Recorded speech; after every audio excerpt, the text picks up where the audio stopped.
தோழர் பக்தஜலம் அவர்களை பற்றி தோழர் சந்திரன் அவர்களும் தோழர் பாலகிருஷ்ணன் அவர்களும் பல்வேறு விவரங்களை சொன்னார். பொதுவாக மரணம் என்பது யாருமே மரணத்தை தவிர்க்க முடியாது.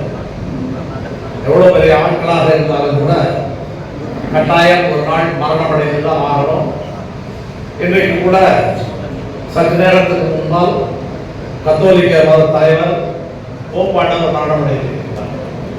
போப்பாண்டவராக இருந்தாலும் சரி, சாதாரண மனிதனாக இருந்தாலும் மரணம் என்பது தவிர்க்க முடியாது.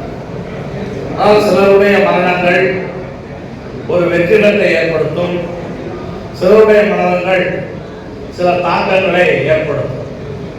எல்லா மனிதர்களுடைய மரணங்களும் இழப்பு தான். ஒன்று அந்த குடும்பத்துக்கு இழப்பாக இருக்கும், இல்லை என்றால் அவரை சார்ந்திருப்பவர்களுக்கு இழப்பாக இருக்கும். ஆனால் ஒரு இயக்கத்திற்கு, பொதுவாக சமூகத்திற்கு சிலருடைய இழப்புகள் மட்டும் பாதிப்பை ஏற்படுத்தும்.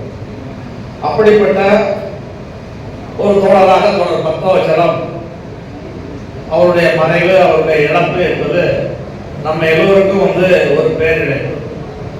பொதுவாக நம்முடைய அமைப்பை பொறுத்தளவில், சிஐடியை பொறுத்தளவில் நூற்றுக்கணக்கான தோழர்கள், ஆயிரக்கணக்கான தோழர்கள் அமைப்பிலே இருக்கின்றோம்.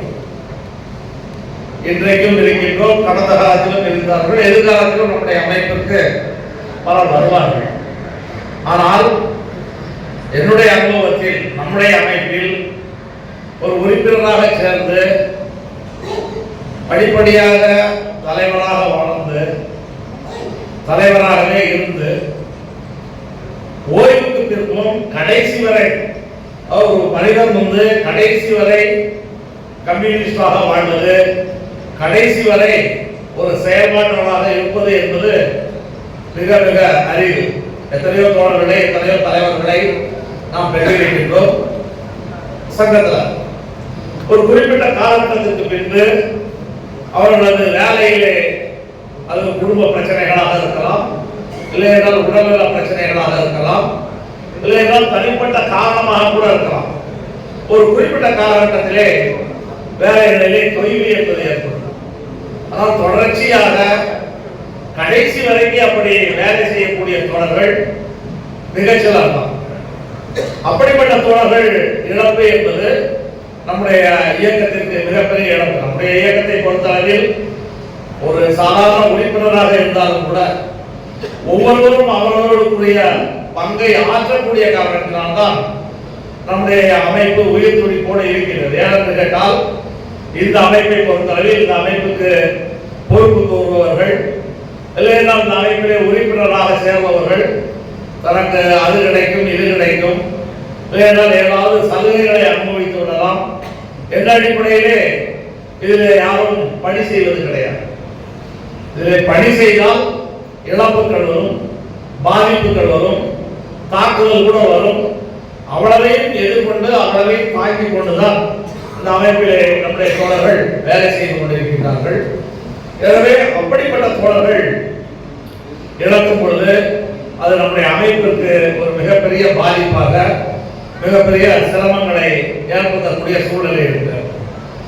பக்தவச்சலம் அவர்களிடம் நாம் கற்றுக்கொள்ள வேண்டிய விஷயங்கள் நிறைய இருக்குது. இப்போ வழக்குகளை பற்றியெல்லாம் தோழர்கள் சொன்னார்கள். நாளைக்கு இன்னொருத்தர் கூட வழக்கை நடத்தலாம், இன்னொருவர் கூட அதை விட திறமையானவராக மாறலாம்.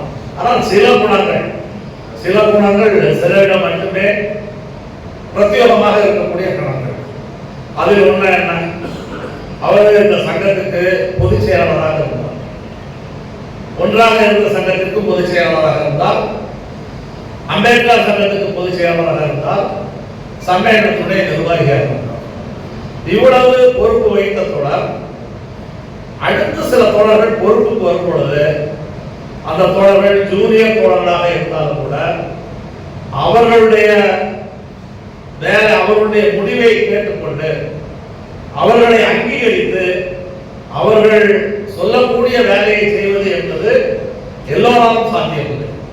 அது மிக உயர்ந்தபட்ச ஸ்தாபன கோட்பாடு, மிக உயர்ந்தபட்ச ஒரு ஸ்தாபன பிடிப்பு இருக்கக்கூடிய தோழர்களால் தான் அப்படிப்பட்ட பணிகளை செய்ய முடியும்.